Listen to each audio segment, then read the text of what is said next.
Mais uma vez, bom dia, pessoal. É uma alegria estar aqui com vocês novamente para falar de um tema que é um dos temas de minha maior predileção. Nós estamos falando de recursos no direito processual civil brasileiro, estamos ainda na teoria geral dos recursos, né? Estamos falando de juízo de admissibilidade e juízo de mérito dos recursos, e apenas para a gente recordar onde nós paramos, né? A gente falava na aula anterior desses assuntos aqui. A gente comentou esses assuntos aqui. A gente falou da ideia de legalidade, não é? Que os recursos só podem ser disciplinados por lei federal. Falamos dos problemas relacionados a regras, recursos só podem ser criados por lei federal, né? Há aspectos procedimentais que, sim, podem ficar a cargo dos regimentos. O que os regimentos dos tribunais não podem é criar e extinguir recursos. Mas daí a gente fez uma historinha, a gente lembrou a questão do agravo regimental, né?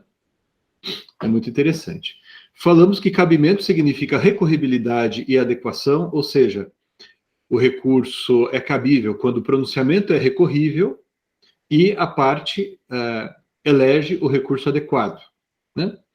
Se a parte optar pelo recurso que não é o recurso cabível, como princípio, não se admite a correção.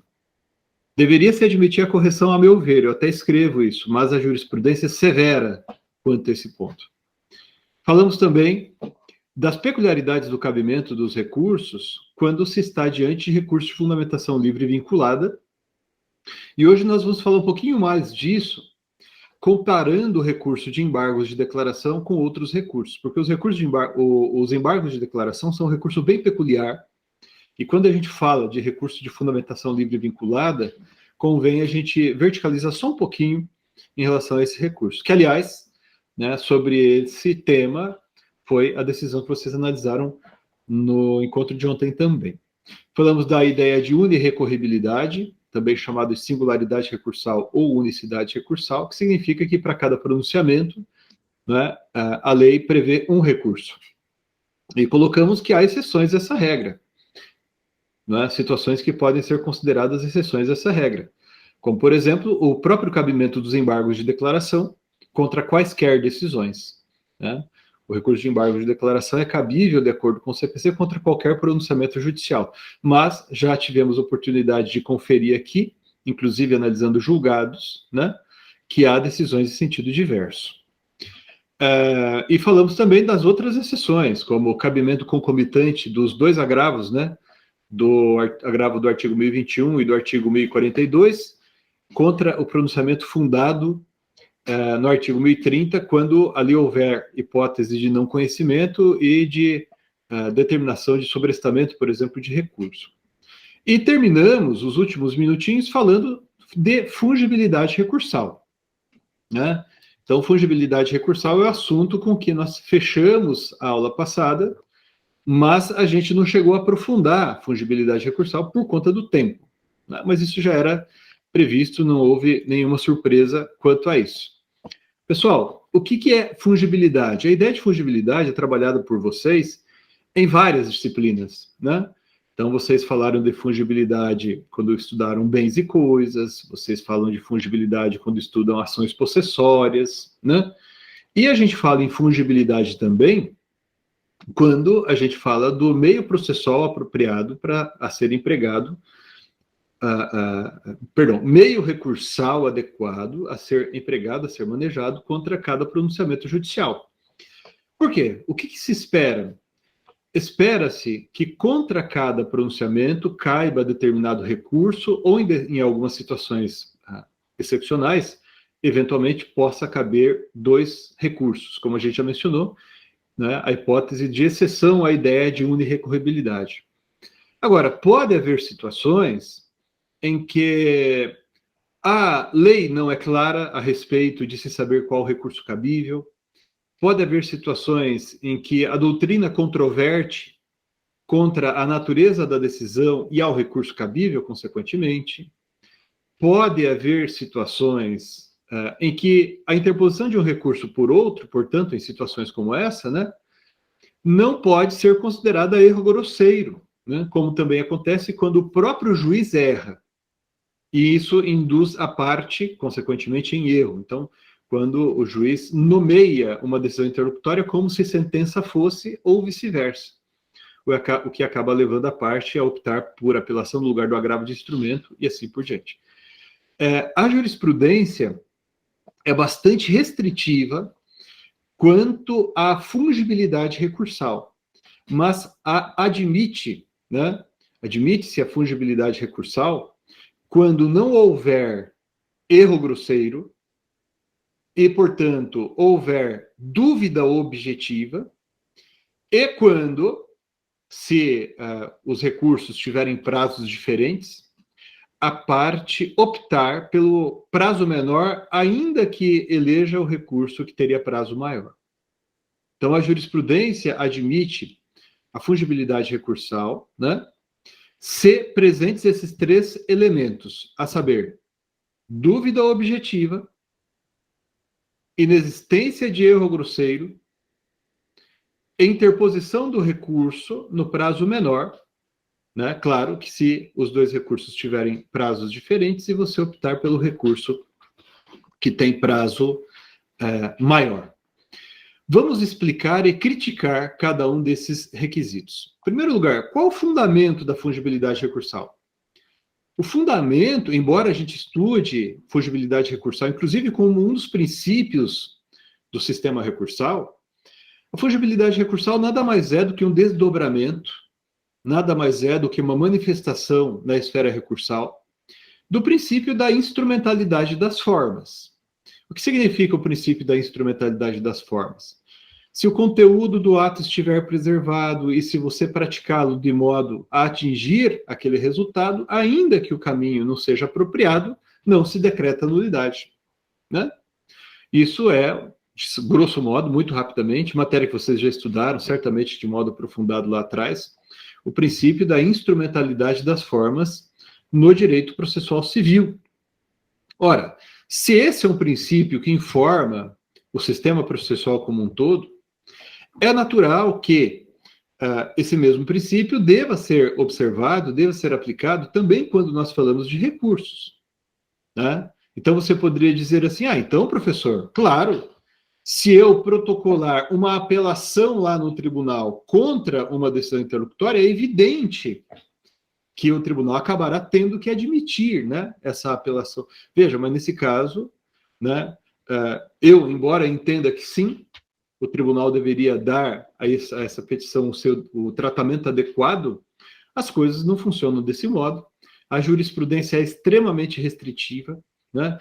E apesar de o artigo 932, parágrafo único do CPC, né, prever a possibilidade de correção de erros formais, isso não tem sido aplicado. A jurisprudência é muito restritiva em relação à possibilidade de correção de vícios da petição recursal, né? É quase que como se estivéssemos admitindo a correção apenas nos casos expressamente previstos em lei. Então, por exemplo, o CPC admite, a gente vai estudar esse requisito mais para frente, a juntada de documentos posteriormente no agravo de instrumento, né? Isso está lá no texto, né, do Código de Processo Civil, quando disciplina o agravo de instrumento. Mas fora dessas situações excepcionais já previstas na lei, a jurisprudência é muito restritiva quanto à aplicação do 932, parágrafo único, que admite a correção de erros de forma expressamente, né? Então, se isso é assim em relação a essa possibilidade, que está ali no artigo 932, acaba sendo do mesmo assim também, pessoal, quando a gente fala de fungibilidade recursal. A jurisprudência, embora admita a fungibilidade recursal, fiquem certos de que, de cada, vou chutar aqui, mas apenas para as dimensões ficarem bem claras, ainda que essa proporção não seja acertada, né? Eu arriscaria dizer que de cada 20 decisões que vocês encontrarem sobre o tema, apenas uma vai estar admitindo a incidência da fungibilidade recursal, e isso com muito otimismo, né? Tá? Com muito otimismo. Então, embora a jurisprudência admita excepcionalmente a fungibilidade recursal, né, a gente não pode confiar nisso, tá? E a fungibilidade recursal, como disse, é amparada nesse princípio. É interessante notar, pessoal, estamos falando aqui do código de 2015, e às vezes a gente compara o código de 2015 com o código de 1973, ok? Mas antes, nós tínhamos o Código de Processo Civil de 1939, né? Às vezes eu falo, e falarei outras vezes com vocês, do Código de 39. Eu sou de uma geração, sobretudo quando fiz mestrado e doutorado, né? A gente estuda muito isso, né? O código anterior. Vocês provavelmente vão ser dessa geração que, eventualmente, vão estudar o Código de 73. Mas hoje, eu queria comentar com vocês um pouquinho, só para fazer um resgate histórico, para que vocês vejam como as coisas funcionavam lá atrás. O Código de Processo Civil de 1939, ou seja, um código que tem quase aí 90, né, 80 e poucos anos. No seu artigo 810, olha só, em seu artigo 810, o código estabelecia, né, salvo a hipótese de má-fé ou erro grosseiro, a parte não será prejudicada pela interposição de um recurso por outro, devendo os autos ser enviados à Câmara ou turma a que competir o julgamento. Veja, pessoal, isso aqui é o Código de Processo Civil de 1939. Percebam que o texto do código claramente aceitava essa ideia de fungibilidade recursal, porque dizia que a interposição de um recurso por outro não prejudicaria a parte, salvo má-fé, salvo erro grosseiro. Então, se alguém perguntar para vocês, poxa, por que a jurisprudência fala até hoje em erro grosseiro? O Código de Processo Civil de 73 não falou nada a respeito, e muito menos de 2015. Mas a expressão erro grosseiro vem daqui, ó, né? Do artigo 810 do Código de 39. Agora, notem, não obstante o tema tenha versado nesse código, a aplicação dessa disposição lá atrás não era tão simples assim e era comumente cercada por polêmicas, né? O Código de Processo Civil de 1973, pessoal, olha só, isso aqui eu vou falar importante para vocês. O Código de Processo Civil de 1973 foi concebido por um grupo coordenado pelo professor Alfredo Buzaide, então professor da Universidade de São Paulo, Faculdade de Direito da USP. E o professor Buzaide, muito influenciado pelo Enrico Tullio Liebman, professor italiano, né? O professor Buzaide foi o professor que fez o anteprojeto, depois ele se tornou ministro do então governo, esqueci o nome, Geisel, não tenho certeza, se tornou ministro, como se fosse ministro da Justiça hoje, e depois, né, como ministro da Justiça, ele trabalhou pela aprovação do código, que se tornaria o Código de 73, e depois o professor Buzaide, depois ministro da Justiça Buzaide, tornou-se ministro do Supremo Tribunal Federal, ok? Numa época, pessoal, que o Supremo, naquela época, é bem diferente do Supremo de hoje. Naquela época, o Supremo falava sobre a inteligência da norma constitucional e da lei federal infraconstitucional. Ou seja, não tinha Superior Tribunal de Justiça, o Supremo fazia tudo, ok? Bom, feito esse parêntese, esse aqui que eu coloquei agora na tela para vocês é o texto da exposição de motivos, do anteprojeto que deu origem ao Código de 73.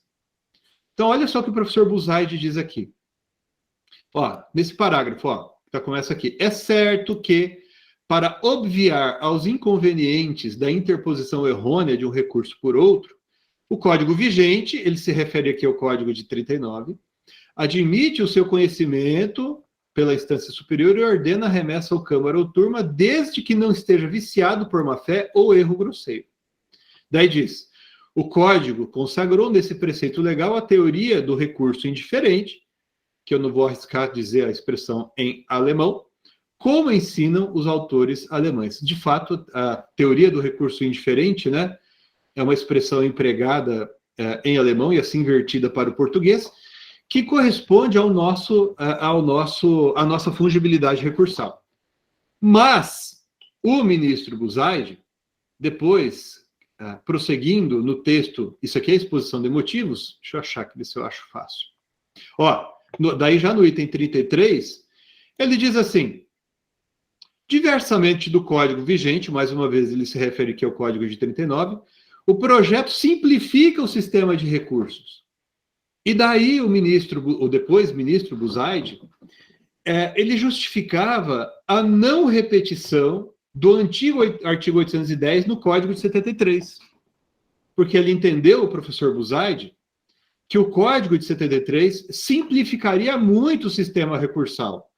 Consequentemente, a gente não precisaria reproduzir no Código de 73 o artigo que tratava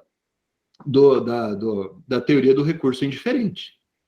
Mas, pessoal, embora bem, digamos assim, bem intencionado o professor Buzaide, e eu acredito que ele estava de fato também acreditando nisso, que ia dar certo, o fato é, logo que o código foi sancionado e o pessoal começou a discutir o código e daí ele entrou em vigor, muitas situações geraram dúvida. Muitas situações geraram dúvida. Então, apesar de o texto do Código de 73 não prever expressamente fungibilidade recursal, né, diferentemente, portanto, do Código de 39, o fato é que, diante da quantidade muito grande de situações em que, com o novo código, surgiram dúvidas, doutrina e jurisprudência passaram a admitir a fungibilidade recursal como um desdobramento da instrumentalidade das formas. Ainda que essa fundamentação não fosse explicitada nas decisões, né? Na verdade, assim, os princípios surgem assim, os princípios jurídicos surgem assim. Tem um autor, que eu gosto muito de estudar essa matéria, tem um autor que chama-se Joseph Essert, ele estava aqui na minha frente, estava lendo esses dias, que escreve sobre princípios, né? Não estou achando, vou mostrar para vocês. E ele fala exatamente isso, que os princípios emergem da problemática concreta, né? A partir do momento que você vê que a aplicação da regra gera situações insatisfatórias, aparentemente incoerentes com o sistema, você sai a procurar os princípios que informam o sistema e que propiciam, portanto, a construção de uma solução jurídica mais condizente com o próprio sistema, né? E daí, o princípio da fungibilidade recursal passou a ganhar aplicação larguíssima, né?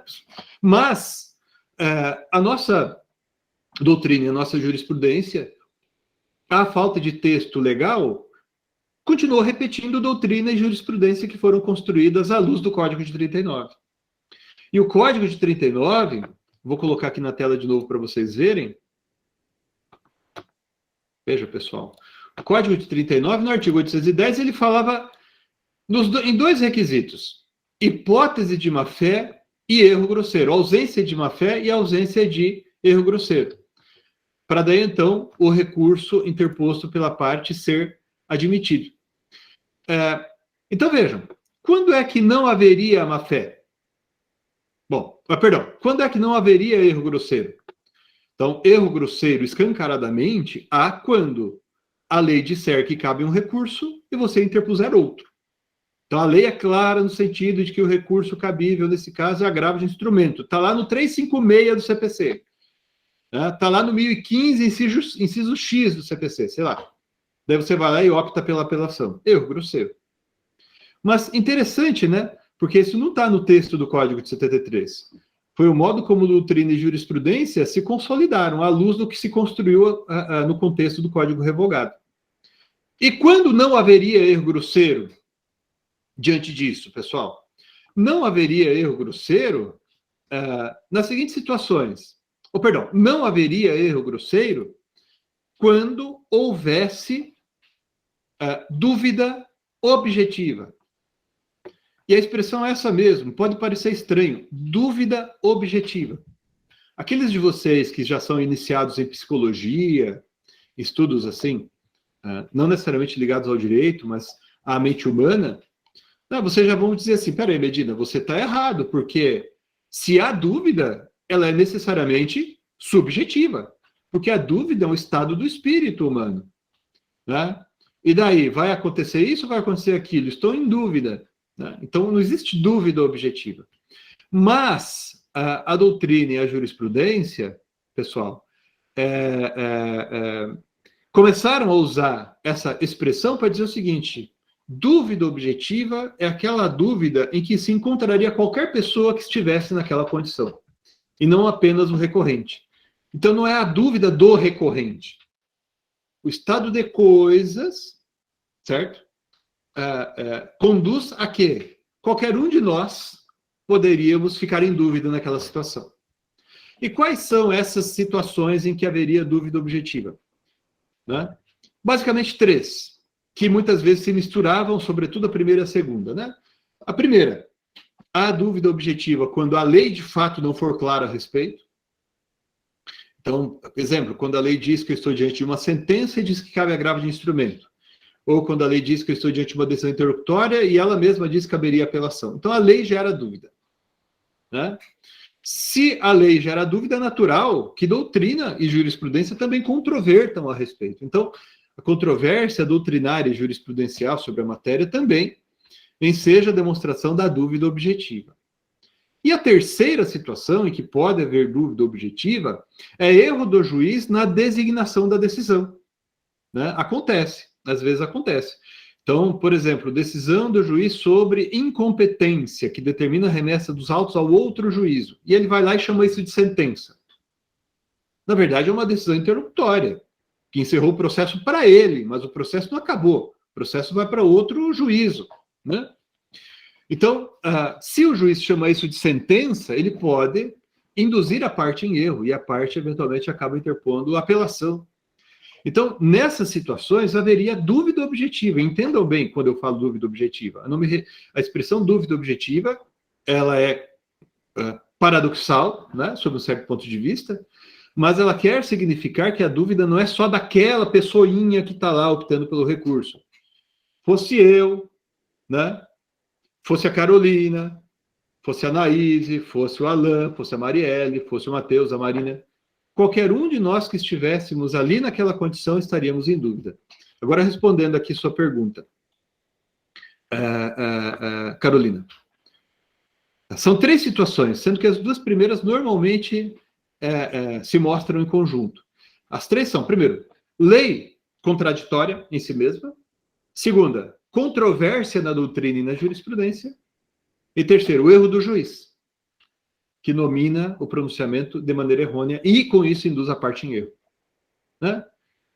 Por que a primeira e a segunda, normalmente, Carolina e pessoal, apresentam-se em conjunto? Né? Por quê? Porque, normalmente, se a lei não é clara, a doutrina vai se colocar a interpretar aquele dispositivo, né, para tentar pontuar soluções. E, não raro, a doutrina também controverte a respeito. Então, por isso que as 2 primeiras, lei que não é clara e controvérsia doutrinária e jurisprudencial, vão se apresentar ali em conjunto, tá bom? E por derradeiro, vocês se lembram ali, o texto do artigo 810 do Código 39 estabelecia a ausência de má-fé, né? E isso, não obstante não fosse previsto no texto do Código de 1973, continua a ser utilizado pela doutrina e pela jurisprudência, com muita crítica da doutrina, sobretudo. Eu mesmo criticava isso, né, quando eu escrevia no contexto do Código Revogado, que a jurisprudência era no sentido de que a parte que quisesse se valer da fungibilidade recursal deveria provar a boa-fé. Daí vem a primeira crítica, porque no nosso sistema, a boa-fé se presume, a má-fé deve ser provada. Então, aí a primeira crítica que o pessoal fazia, mas a jurisprudência nunca nem deu bola. A jurisprudência continuava exigindo isso. E a jurisprudência dizia que havia má-fé se a parte, tendo à sua disposição 2 recursos com prazos diferentes, a parte optasse pelo recurso que tivesse prazo maior. Né? Então, por exemplo, antigamente era assim, o prazo da apelação era de 15 dias e o prazo do agravo de instrumento era de 10 dias. Então, se a parte optasse pela apelação, porque ela está em dúvida, ela deveria interpor o recurso no prazo do agravo de instrumento, que era um prazo menor. Porque, agindo assim, ela demonstraria que estava de boa-fé, que não estava querendo protelar. Né? Isso também era criticável, porque isso era uma meia fungibilidade. Porque eu aceito fungibilidade inteira ou não aceito fungibilidade. Aí também outra crítica que o pessoal fazia. O código de... Mas, enfim, no código de 2015, essa questão relacionada aos prazos tende a ter pouca relevância.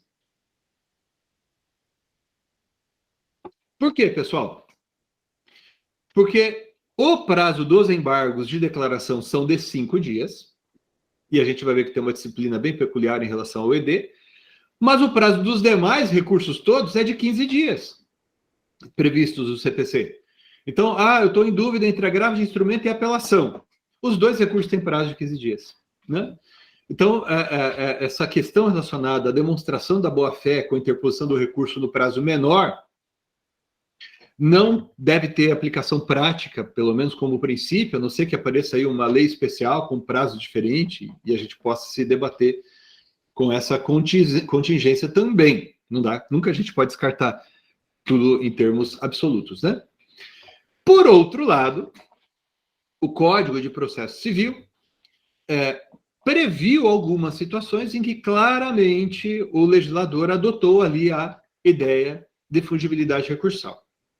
Então tá, eu vou selecionar aqui com vocês agora 2 ou 3 exemplos para tentar percorrer esse caminho e tentar fixar essa parte aqui da exposição. A primeira questão, pessoal, tem a ver, deixa eu colocar aqui na tela, com a fungibilidade entre apelação e agravo de instrumento. Fungibilidade entre apelação e agravo de instrumento. E para isso eu selecionei aqui um julgado para vocês, proferido neste ano, pelo Superior Tribunal de Justiça. Estamos aqui na página, né, abrimos aqui a página do Superior Tribunal de Justiça, em que se trata exatamente disso. Da terceira turma, ministro Ricardo Vilas Boas Cueva, de março de 2021. E aqui a questão é a seguinte, que chegou lá no STJ para se decidir o seguinte: litisconsorte, exclusão, decisão interlocutória, cabimento do agravo de instrumento, que inclusive está aqui no texto do Código de Processo Civil, 1015, caput, inciso 7. Daí o que aconteceu? A apelação, que foi pelo jeito interposta pela parte, e daí o ministro disse, erro grosseiro, fungibilidade recursal, não, aplicação. Vamos direto aqui para esse item, os itens 6 e 7, né, que vão sintetizar aquilo que nos interessa. Diz aqui, é cabível agravo de instrumento e não apelação contra a decisão que exclui litisconsorte passivo da lide, com extinção parcial do processo. Né? Aliás, pessoal, o Código de Processo Civil de 2015, textualmente, ele vai dizer, né, que nesse caso nós estamos diante de uma decisão interlocutória impugnável, né, por agravo de instrumento, que está ali no artigo 1015, vejam, cabe agravo de instrumento contra todas as decisões interlocutórias que versarem sobre exclusão do litisconsorte.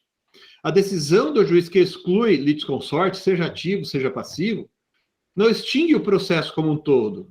Extingue o processo apenas para o litisconsorte. Então, não é sentença, é decisão interlocutória. Tá certo? Ok? Não é sentença, é decisão interlocutória. Mas ele excluiu o litisconsorte ativo porque disse que o pedido em relação a ele já estava prescrito. Tudo bem, é uma decisão interlocutória de mérito. Vejam ali o inciso 2º do 1015. Então, posso ter decisão interlocutória de mérito, que em razão, sei lá, da prescrição desse litisconsorte ativo, eu excluo ele. Tudo bem, continua sendo decisão interlocutória agravável. E daí, nessa decisão, que vamos voltar a ela aqui, se decidiu exatamente isso. É cabível agravo de instrumento e não apelação contra a decisão que exclui litisconsorte passivo da lide, com extinção parcial do processo. E aqui o item 7, pessoal, sintetiza o que eu acabei de dizer para vocês quanto aos requisitos da fungibilidade recursal. Veja ali, a aplicação do princípio da fungibilidade recursal é cabível na hipótese em que exista dúvida objetiva, né? E, nesse caso, fundada em divergência doutrinária ou mesmo jurisprudencial, acerca do recurso a ser contra a decisão judicial, a ser usado, né, contra a decisão judicial a que se pretende impugnar. E daí, nesse caso aqui, se entendeu, portanto, que não seria cabível a fungibilidade recursal entre apelação e agravo de instrumento. Conseguiram entender esse exemplo? Vou passar mais 2 exemplos aqui, tá bom? Que me parecem interessantes. O outro exemplo, pessoal, é de uma hipótese que foi textualmente referida pelo legislador no Código de Processo Civil, no artigo 1024, parágrafo 3º. Vamos ler aqui o 1024, parágrafo 3º, antes de ler esse julgado. Vejam aqui. O artigo 1024, parágrafo 3º, né, que é o que nos interessa aqui, trata da seguinte hipótese, né? Houve uma decisão monocrática proferida pelo relator, tá certo? Houve uma decisão monocrática proferida pelo relator, e daí a parte foi lá e opôs contra essa decisão monocrática embargos de declaração. E, eventualmente, nos embargos de declaração, para o relator, a parte não está ali usando dos embargos de declaração para discutir omissão, obscuridade, quando, na verdade, a parte está ali impugnando propriamente a decisão. Então, já há muito tempo, a jurisprudência era no sentido de que o relator poderia receber os embargos de declaração como agravo interno contra essa decisão, aplicando a fungibilidade recursal. Essa hipótese acabou sendo textualmente prevista no parágrafo 3º do 1024, né? 1024, parágrafo 3º do CPC. Tem um julgado que eu trouxe aqui para vocês, em que se trata exatamente disso, né? Há várias decisões sobre essa matéria, tá, pessoal? Vocês podem pesquisar, essas expressõezinhas marcadas aqui em vermelho na tela são as que eu uso na busca. Então, vocês também, sempre que entrarem no site do STJ ou outros, podem se valer dessas estratégias para tentar localizar ótimas decisões aí para suas fundamentações. Aqui um exemplo, né, de julgado, e a gente poderia citar vários outros, né? Embargos de declaração opostos à decisão monocrática com propósito meramente infringente, ou seja, com intenção mais de mudar a decisão, né? Devem ser recebidos como agravo regimental com base na fungibilidade recursal, né? Daí aqui diz, olha, observado o direito de complementação. Por quê? Porque se o relator recebe os embargos de declaração como agravo interno, ou regimental, que aqui é a expressão empregada, né?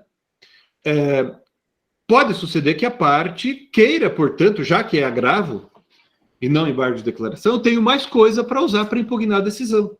Então, nesse caso, diz o parágrafo 4º do 1024 que o relator tem que intimar a parte para ela, que ela, querendo, complemente as suas razões. E uma outra situação, pessoal, em que a gente tem falado também em fungibilidade, mas isso tem que ser bem compreendido, diz respeito ao cabimento concomitante de recurso extraordinário e especial contra decisão proferida pelo tribunal local, né? O Código de Processo Civil, bem claramente, e nesse caso, disciplinando o que está na Constituição Federal, ele prevê, né, que os recursos são interpostos em petições distintas perante o tribunal local.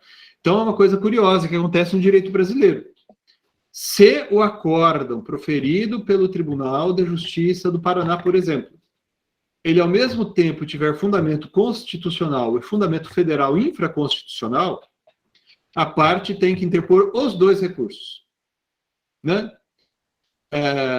Deixa eu ver se eu consigo aqui. Olha aqui, um exemplo que vamos colocar aqui para vocês na tela. Prestem bem atenção aqui, ó. Hipótese em que o Tribunal Aquó decidiu a questão à luz dos princípios da destinação social da propriedade, artigos 5º, 23, 6º, 70, 3º, e da inafastabilidade da jurisdição da Constituição, artigo 5º e 35, todos da Constituição Federal.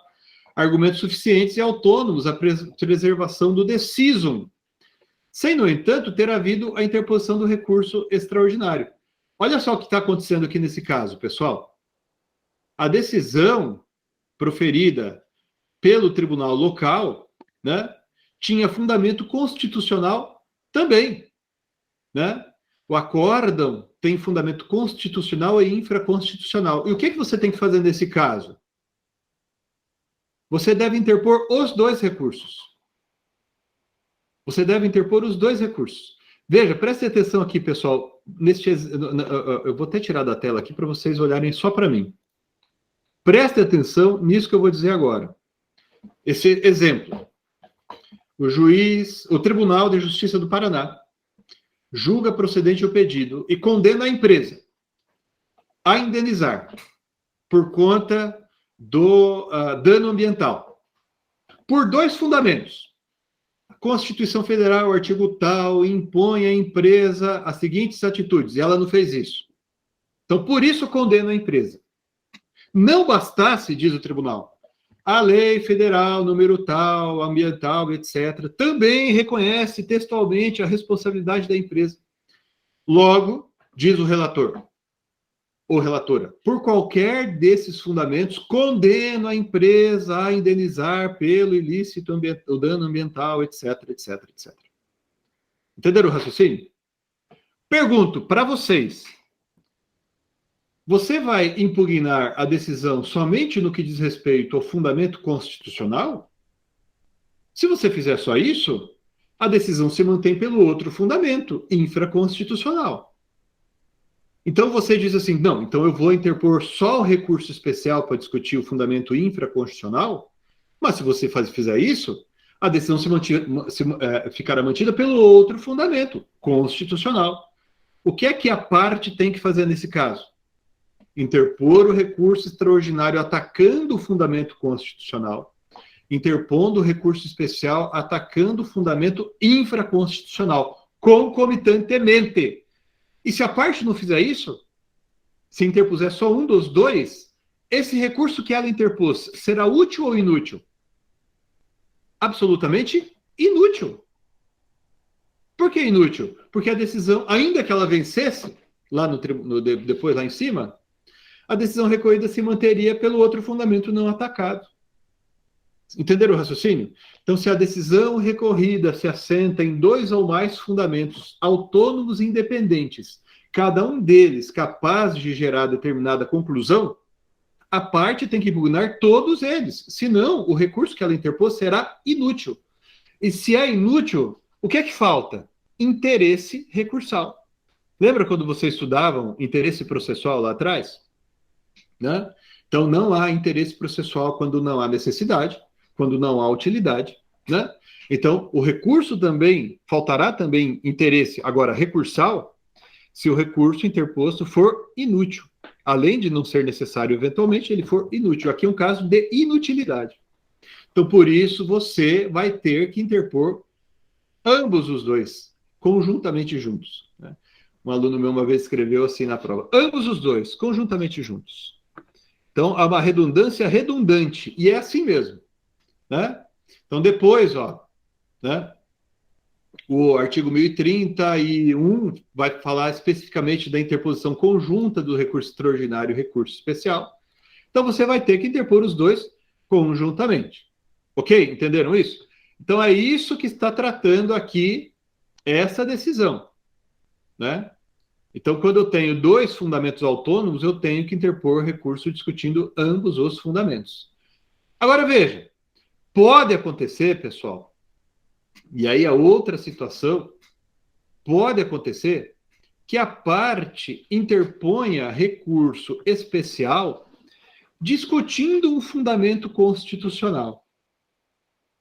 Né? Por que pode acontecer isso? Porque às vezes o recurso especial pode versar matéria constitucional. Veja, pessoal, nós temos uma série muito grande de questões, para não dizer infinita, que são resolvidas à luz, ainda que pela lei federal, elas são também resolvidas à luz da Constituição. Né? E daí, nesse caso, surge a questão consistente em se saber se a questão é constitucional ou é federal infraconstitucional. O que é que eu, como advogado, devo fazer? Eu interponho os dois recursos, como a gente falou até agora. Agora, pode suceder que a parte interponha recurso especial para discutir uma matéria que é de índole constitucional. Ou o contrário, pode acontecer que a parte interponha recurso extraordinário, mas a matéria discutida não é de índole constitucional, é de índole infraconstitucional.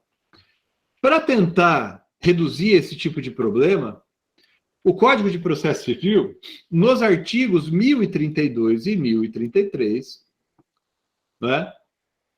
Artigos 1032 e 1033, passou a admitir uma espécie, digamos assim, pelo menos é a expressão que vem sendo empregada pela maior parte da doutrina e da jurisprudência, de fungibilidade entre os recursos extraordinário e especial. Eu não sei se é correto falar que é fungibilidade isso, sabe? Aliás, algo parecido também ali no caso 1024. Mas, de todo modo, é a expressão que vem sendo empregada. Então, se eu interpuser recurso especial, mas o relator entender que esse meu recurso especial discute questão constitucional, ele pode converter o recurso especial em extraordinário. Então, veja que não é propriamente uma fungibilidade, né? Não é recebimento do recurso especial como se fosse extraordinário. Então, não é fungibilidade. Ele está mandando corrigir e vai mandar os autos para o Supremo Tribunal Federal. E o Supremo Tribunal Federal pode fazer a mesma coisa com o recurso extraordinário, que eventualmente bater lá. Ele pode dizer assim, olha, esse recurso extraordinário versa sobre tema de direito federal infraconstitucional. E, portanto, a hipótese a hipótese aqui é de recurso especial. Logo, converto, né, em recurso especial. A jurisprudência vem aplicando essa disposição, mas também de maneira restritiva. Vou compartilhar aqui um julgado relativamente recente com vocês, do STJ, segunda turma do STJ, né, em que se disse que a regra do artigo 1032 do CPC de 2015, pertinente ao princípio da fungibilidade, incide apenas quando erroneamente interposto recurso especial contra a questão de natureza exclusivamente constitucional. Por quê? Porque se a questão não é de índole exclusivamente constitucional, a parte deveria ter interposto os dois recursos, especial e extraordinário. Daí, segundo a jurisprudência, não incide a regra do artigo 1032 do Código de Processo Civil, certo? Então, a gente tem que tomar muito cuidado com isso, né? Então, importante notar... sim, tem um outro exemplo que eu quero comentar com vocês, para chamar a atenção, né, de vocês, que é um caso também que a jurisprudência não admite a incidência da fungibilidade recursal, diz respeito a essa hipótese aqui, né? A decisão proferida com base no artigo 1030 do CPC, deixa eu só abrir um pouco mais a decisão para vocês verem os dados do processo, né, aqui o número do caso. A decisão proferida com base no artigo 1030 do CPC, pessoal, admite os seguintes recursos. Se o presidente ou vice-presidente do tribunal ele não conhecer do recurso especial, por exemplo, caberá o agravo em recurso especial previsto no artigo 1042 do CPC. Agora, se o presidente ou vice-presidente do tribunal, né, não é relator, presidente ou vice-presidente do tribunal, não tratar de conhecimento ou não conhecimento do recurso especial, mas determinar, por exemplo, o sobrestamento do recurso, né? Aí a hipótese não é de agravo em recurso especial do artigo 1042, mas de agravo interno. E daí vejam que nesse caso, olha ali o item 3 da ementa. Vejam aqui comigo, pessoal, item 3 da ementa. Observa-se que o reclamante interpôs equivocadamente agravo em recurso especial, que está ali no artigo 1042, deixando de manejar o agravo interno previsto no artigo 1030, parágrafo 2º do CPC. E olha só o que ele diz aqui, erro considerado grosseiro. Por que erro considerado grosseiro? Porque a lei diz qual recurso cabível, e ele entendeu que nesse caso não há dúvida, né? O que inviabiliza a aplicação do princípio da fungibilidade recursal. Então, aqui, alguns exemplos, né, que eu fiz questão de trazer para vocês, pessoal, de incidência da fungibilidade recursal. A partir da próxima aula, a gente vai falar do cabimento em relação a cada um dos recursos, ok? Então, agora a gente falou do cabimento em geral e a gente desembocou na fungibilidade recursal. Eu vou interromper a gravação aqui, eu vou ficar com vocês mais para dúvidas, se as houver, né? E a partir do próximo encontro a gente vai falar daí mais propriamente, mais especificamente do cabimento em relação a cada um dos recursos, tá certo? Por enquanto é isso, obrigado e até mais.